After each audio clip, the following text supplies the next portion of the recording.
You ask Tiger to calculate. This deals with finding the midpoint between 2 points.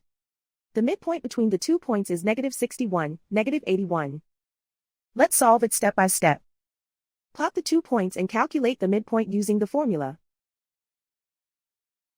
The coordinates of point 1 are, x1 equals -81, y1 equals -94. The coordinates of point 2 are, x2 equals -41, y2 equals -68.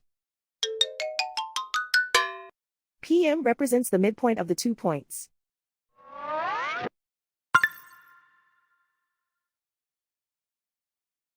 Use the x values in the midpoint formula to find the midpoints x.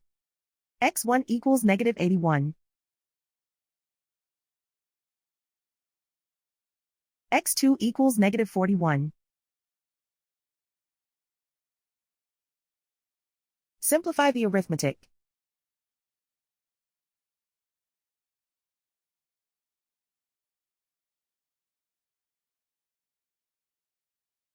Use the y values in the midpoint formula to find the midpoints y. y1 equals -94.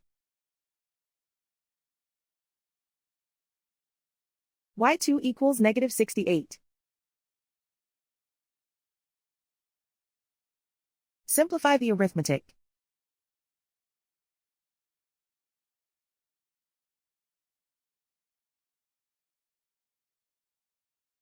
And so, the midpoint is -61, -81.